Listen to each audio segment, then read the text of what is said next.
I stopped supporting my brother's family after he said, "No place for losers." That's why I wasn't invited to Christmas. Now he's losing it. In fact, I was excited for Christmas this year. I wasn't rushing to finish everything at the last minute for once. I had purchased gifts for my parents, my brother Jacob, his wife Kelly, and their children before the first week of December.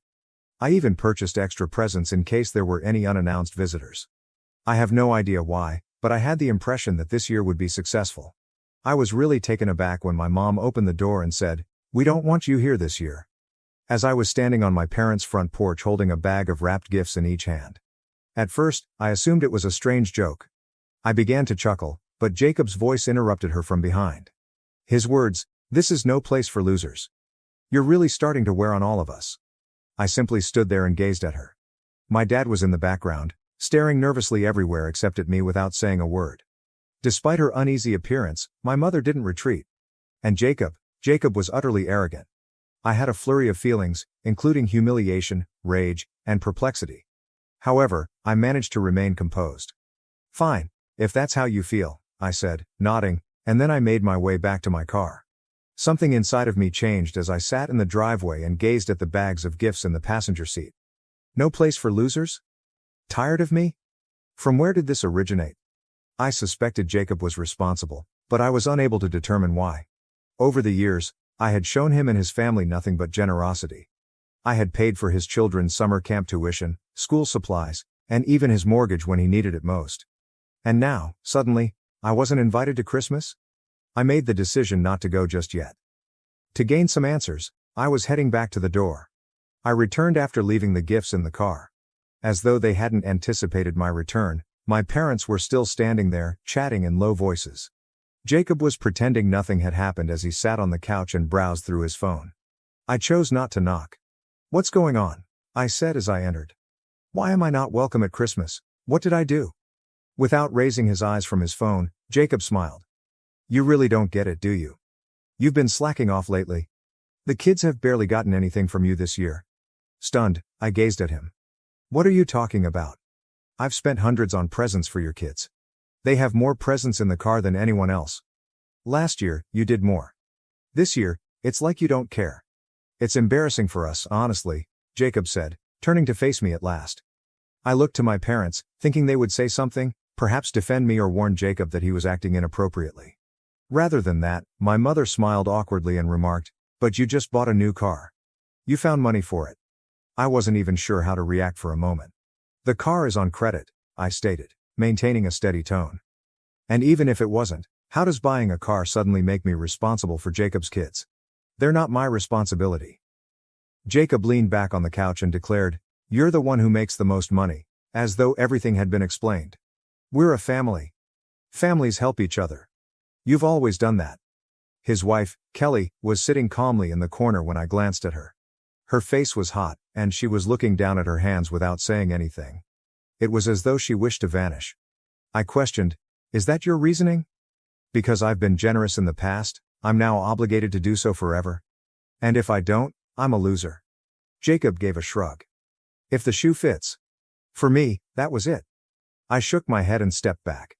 I turned to face my parents and said, "You know what? You're right. I don't belong here."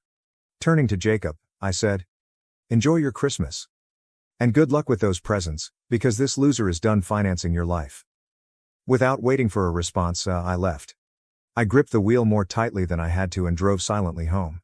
I was unable to comprehend it. Was I the villain in this situation? For years, I had gone above and beyond for my family, always helping Jacob when he needed it and ensuring that his children never suffered because of his financial difficulties. And now I was a loser for not doing enough, in addition to being unwelcome at Christmas. I spent some time sitting in the driveway after I arrived home, staring at nothing. I felt sick to my stomach when I saw the bag of gifts that was still in the van. I had spent weeks choosing the ideal items, considering what my parents would value and what the children would enjoy. And for what? I wasn't supposed to be here? It became more apparent to me as I gave it more thought. This went beyond Christmas and gifts. I had been too blind, or perhaps too willing, to notice that this had been developing for years. The fact was that Jacob had always relied on me. He and Kelly had a difficult financial beginning to their marriage. He struggled to maintain a consistent job, And Kelly's part-time job hardly provided for their basic needs. With the assumption that it would only be for a short time, a few hundred here, a few hundred there, I volunteered to help. Once, when they were in danger of being evicted, I assisted with the rent. Later, when their second child was born, I helped with childcare. A little while became years, however. Jacob always called me first when he was having a bad day. To be honest, I always said yes because I cared for his kids, not because I had to. I didn't want to see my brother and his family suffer, and I didn't want them to be without. In retrospect, I saw that I had produced this dynamic. Jacob relied on me too easily because of me. It became entitlement somewhere along the line and ceased to be thankfulness. The final straw was being excluded from my own family's Christmas celebration tonight because I didn't do enough. I decided I was done when I woke up the following morning with more clarity. Don't help Jacob any longer. No more incessant presents to compensate for his inefficiency. He could decide for himself if he wanted his children to have the items I had given them. Making the choice wasn't simple. Not only would I lose my brother's financial support, but I would also jeopardize my connection with him, his kids, and possibly even my parents. However, I couldn't continue to be treated more like an ATM than a brother and son. They didn't contact me, and I didn't contact anyone. Perhaps they received the message, I thought. However, I should have known Jacob wouldn't take it so lightly. New Year's Eve was spent in complete silence. No texts, no phone calls, nothing. My parents, Jacob, and even Kelly didn't get back to me. I was all alone over the holidays for the first time in years. Although I didn't anticipate them contacting me, it was an odd sensation when midnight passed and my phone was still silent. I'll admit that I considered phoning, but every time I did, I thought of Jacob's sneer and his statement, "No place for losers." I had been the one keeping things together for years, and they had the gall to treat me as though I were disposable. I would give them distance if that was what they desired. I started to notice a change by the middle of January. Kelly has always been a reserved individual who shied away from confrontation. However, she unexpectedly texted me one evening. It was succinct and direct. "I just wanted to say I'm sorry. I don't agree with what happened. Jacob won't hear it from me, but I thought you should know." Unsure of how to react, I sat for a while looking at my phone. The fact that someone in the family recognized things for what they were was comforting, on the one hand. However, Kelly's apology suddenly seemed like too little, too late because she had not spoken that evening. At last, I responded, "I appreciate it, Kelly, but this isn't something I can just move on from." I didn't mind that she didn't continue the topic. The surprise visit. Then, in early February, Jacob unexpectedly arrived at my residence. When I heard the knock on the door, I was in the middle of a work meeting. I initially disregarded it as I wasn't expecting anyone. However, the knocking continued. Jacob was there when I eventually opened the door, and he looked more unkempt and irritated than I had ever seen him. Before I could stop him, he remarked, "We need to talk," and went inside. I folded my arms. "What's this about?" He was direct and concise. "You need to stop acting like this and start helping out again." I laughed because I couldn't believe he meant it, not because I thought it was amusing. "Helping out? You mean pay for your life? I told you, I'm done with that." He gave me a scowl. "You're the one with the money. Do you know how hard it's been for us since you decided to act like this? The kids barely have what they need. Kelly's trying to keep it together, but we can't do it without your help." What I was hearing was unbelievable. Are you listening to yourself right now? You're a grown man, Jacob. You have a wife and children. If you need more money, go out and earn it. It's not my job to solve your problems." He retorted, "You've always helped before. Why are you being so selfish now?" "Selfish?" I said again. "You want to talk about being selfish? Let's talk about how you lied to our parents about me, turned them against me, and then banned me from Christmas because I didn't spend enough on your kids. And now you're here asking for more? You've got some nerve, Jacob." I interrupted him by raising a hand before he could say anything further. "We're done here. I'm not giving you another dime, and I don't want to hear from you again until you figure out how to act like an adult." He glared at me as he stood there for a while before hurriedly leaving. I assumed that would be the last of it for a while once Jacob stormed out. He would grumble to my parents, but he would soon realize that I wouldn't give up. I was mistaken. I received a call from an unfamiliar number 2 days later. I wouldn't have answered normally, but I felt compelled to do so. "Hello?" a man's voice said. "Is this Michael?" "Yeah, who's this?" "This is Mark Dawson. I'm a lawyer. I represent a client who has recently expressed concern about certain financial matters involving your family." Do you have a moment to discuss them? I went cold. An attorney? What are the financial issues? In an unduly courteous tone, he stated, I can't go into detail over the phone. But it involves financial contributions you've made to your brother Jacob and his family. Specifically, your use of those contributions. Would you be willing to come to my office for a discussion? I was at a loss for words. There were a lot of options in my head, but none of them were good. Had Jacob borrowed money under my name? Was he up to no good with my information? Or was this a last-ditch effort to scare me into handing him money once more? Who's your client? I inquired at last. There was a moment's silence. I'm afraid I can't disclose that right now, but I assure you, this is not a lawsuit against you. It's more of an investigation. I consented to a meeting against my better judgment. My curiosity overcame me, and I couldn't get rid of the impression that this was more than just Jacob being himself. The following day, I had no idea what to anticipate as I entered Mark Dawson's office. But he dropped a bombshell as soon as I sat down. He pushed a packet across the desk toward me and stated, Kelly is the client I'm representing. I was so surprised that I blinked. Kelly? Why would she need a lawyer? Mark studied me intently while folding his hands. She thinks Jacob's been using the money you've given him over the years inappropriately. She has reason to believe he's been hiding money, from her and from you. I felt sick to my stomach. Hiding money? What do you mean? Copies of bank statements, receipts, and what appeared to be screenshots of text messages were visible when he opened the folder. She suspects that Jacob has been taking your financial contributions and funneling them into a separate account. Based on what she found, he may have been using the money for gambling and other personal expenses instead of supporting his family. I gazed incredulously at the paperwork. You're saying all those times I helped him with bills, with his kids' school stuff, that money never went to them? Mark gave a serious nod. It seems that way. Kelly discovered this recently and came to me because she didn't know what to do.